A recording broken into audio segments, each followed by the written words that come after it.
¿Cómo están, queridos amigos? Les saluda Víctor Gamboa nuevamente en esta cápsula de historia bíblica en su página Agora Exorcistarum. Les agradezco que humildemente sigan este pequeño canal.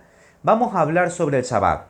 ¿Por qué digo esto? ¿Por qué quiero enseñarles esto? Porque normalmente los judíos y algunas sectas cristianas, como por ejemplo los adventistas, nos critican a nosotros, los católicos, de festejar un día, celebrar un día del Señor que no corresponde al día bíblico, al día sábado, al Shabbat.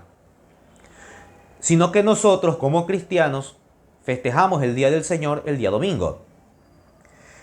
No me voy a centrar en el tema del domingo, me importa el Shabbat.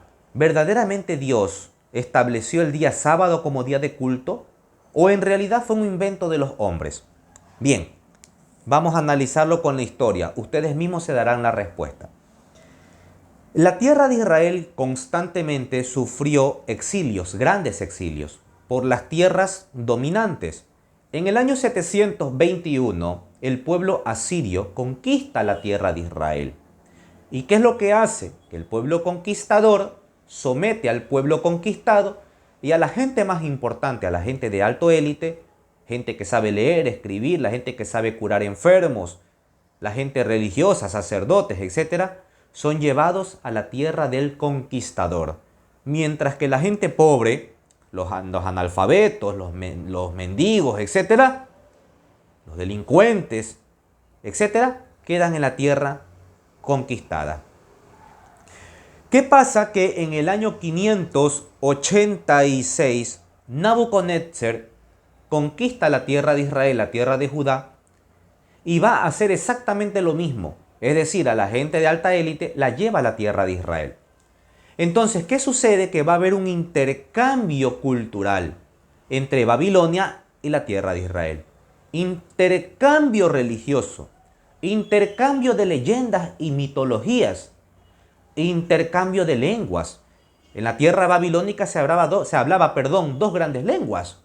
La gente de la alta élite hablaba el acadio babilónico, mientras que la gente de más bajo nivel hablaba el arameo babilónico o el arameo imperial.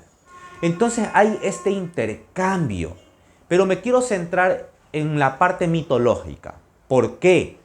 Porque cuando Ciro el Persa conquista la tierra de Babilonia, allá por el año 520 a.C., va a permitir que los israelitas que están en Babilonia regresen a su tierra, a la tierra de Israel.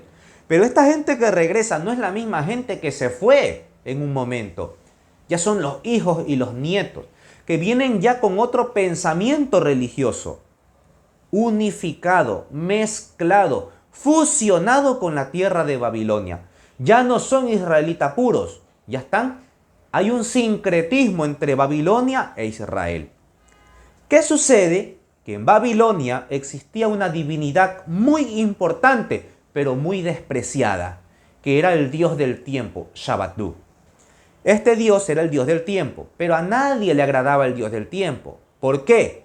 Porque con el tiempo la gente muere. Con el tiempo la comida se corrompe, se pudre y se daña.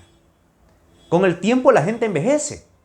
Entonces, en esa época, donde no había lo que hoy tenemos, agua potable, medicinas, vacunas para las infecciones virales, antibióticos para las infecciones bacterianas, antiparasitarios. Tenemos grandes avances en la medicina para enfermedades contra el cáncer, etc. Eso no existía.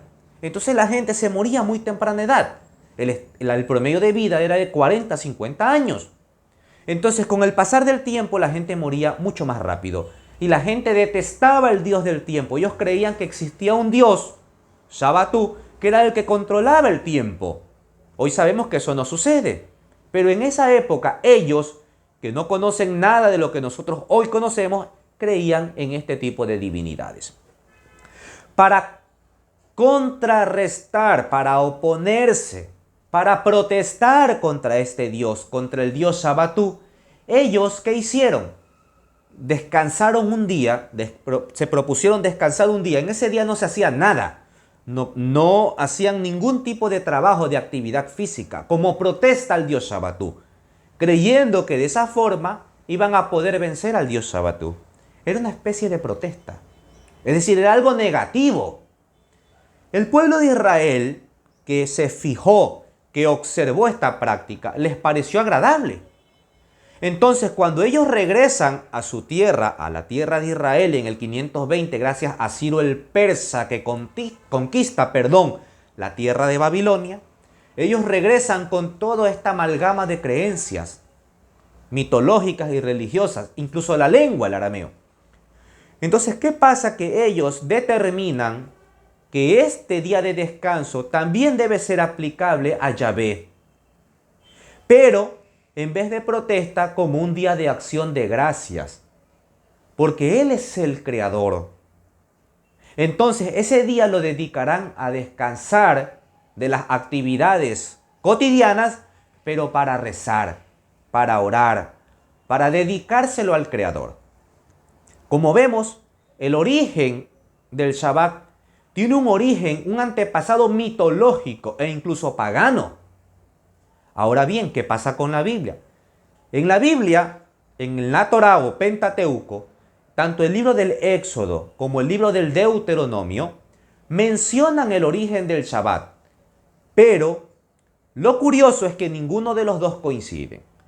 En el texto del Éxodo, el escritor sagrado, que por supuesto no es el mismo del Deuteronomio, no es Moisés. Moisés no escribió la Torá, pero ciertamente hay una tradición mosaica.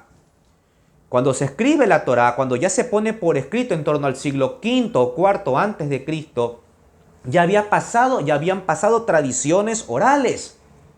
Entre ellas esta. ¿Por qué ustedes creen, no sé si se han dado cuenta, que David no celebra el Shabbat? Salomón no celebra el Shabbat. ¿Por qué? Porque el Shabbat viene después del exilio babilónico, pues. Es decir, no se implanta con la creación del hombre. Dios como tal, no sé, quizás no le agrade esta expresión, pero Dios como tal no implanta el sábado, solo pone el hombre. ¿Quiénes? Pusieron por escrito diciendo que, así como Dios creó el universo al ser humano, quiso descansar. Entonces, ese día de reposo, el Shabbat, es porque Dios creó al hombre y tomó un día de descanso, al hombre y al universo, y tomó un día de descanso. En cambio, el Deuteronomio cambia el origen. Parece contradecir el origen del Shabbat a lo que nos dice el Éxodo. ¿Por qué? Porque el libro del Deuteronomio nos dice que el origen del Shabbat es porque rememora la salida del pueblo de Israel de la esclavitud de Egipto. Entonces tenemos dos autores que no se conocen, que tienen tradiciones orales diferentes y que sin embargo pretenden darle un origen a una misma fiesta, el Shabbat. Entonces, como podemos ver, en realidad ni la una ni la otra. El origen real del Shabbat es un origen histórico que tiene, valga la redundancia, como origen una creencia pagana en un dios babilónico llamado Shabbatú, que luego fue implantado en la tierra de Israel. Pero como la tierra de Israel, que si bien es cierto, era politeísta y que va durante un largo proceso hasta llegar a ser un pueblo monoteísta, ellos van a implantar esta divinidad no a Shabbatú, sino a Yahvé. Entonces así nace el Shabbat. Así nace el Shabbat. No voy a referirme al tema del domingo. Para nosotros los cristianos el día del Señor es el domingo y tenemos pruebas bíblicas para sustentarlo. En el Nuevo Testamento ahí está cómo se reunían los primeros cristianos en el día del Señor, el día del domingo, el primer día de la semana. Pero eso sería otro tema aparte. Además, esto no es apologética, esto es historia bíblica. Espero les haya gustado. Esto es una cápsula, por eso no me puedo yo expandir más ni dar más detalles. Con estas cápsulas lo que hago es incentivarlos a que ustedes estudien, investiguen. Espero les haya gustado, ¿sí? Dejen sus comentarios, Dios me los bendiga y les envío un enorme abrazo desde la ciudad de Guayaquil. Pronto estaremos con nuevas cápsulas, tanto de historia bíblica como de monología y teología mística y espiritual. Chao, chao.